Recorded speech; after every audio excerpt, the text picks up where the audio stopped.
well, for the nonfiction book, they read a bunch of nonfiction books, and we looked at the contents of a nonfiction.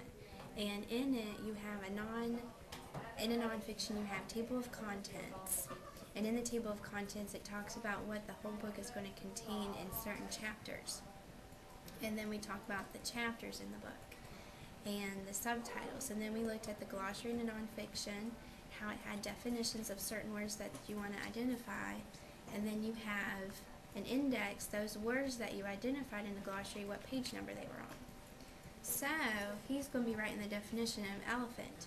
He took, we had choices of animals, and on the links on my webpage, he found all the things about the elephant with the habitat, the characteristics, and the food, and we wrote down a bullet list, and then we formed sentences, and then we organized them into the habitat, food, and characteristics, and then we formed it into a nonfiction book.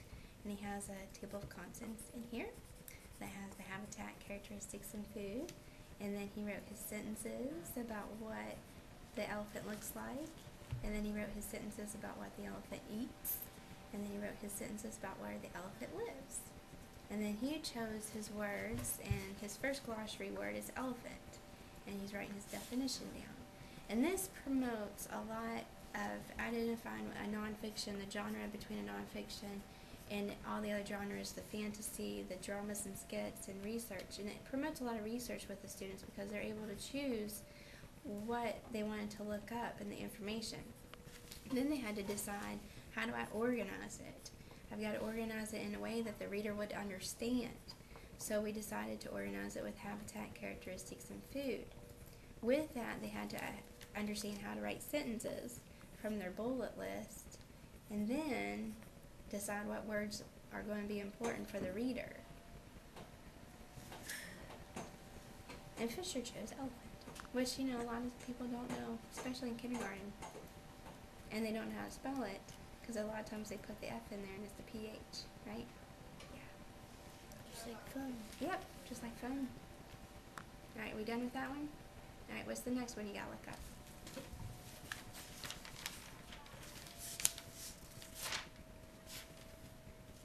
Let's go from the top. Yes. And the Take it. Trunk. I'll let you do that one. Because I have one of these dictionaries. Oh, you have the Scholastic kind? I like it. I have the frog one. Oh. This is the old one. We got it about 5 years ago.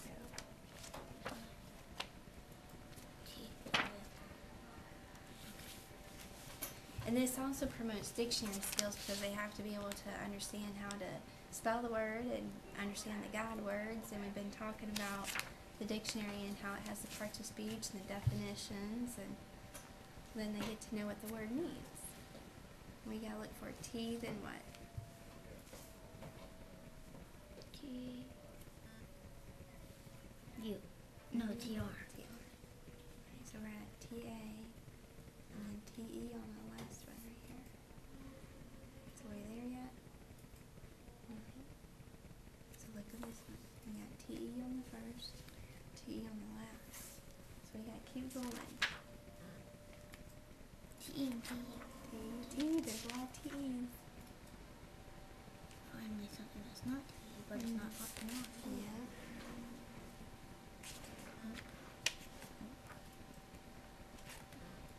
Close. And it might be on this page or this page. We got TR.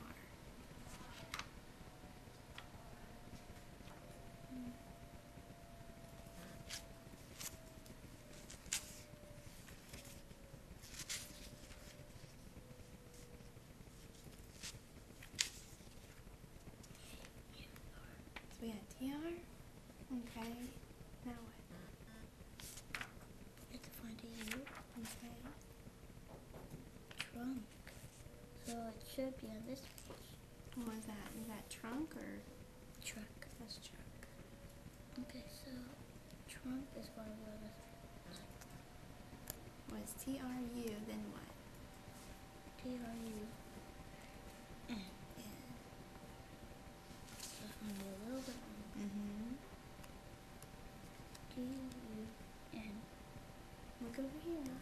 that T-R-U. Trunk, right there. Alright, now look at this. It's got a bunch of numbers.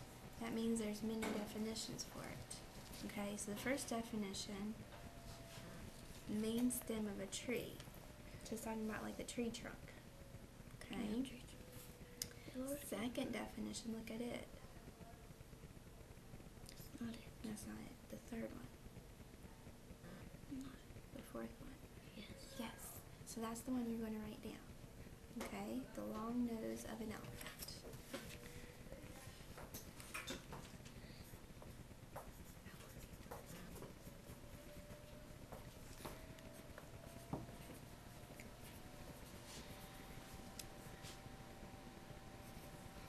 You finish this up and then we'll be done, okay? You did a great job.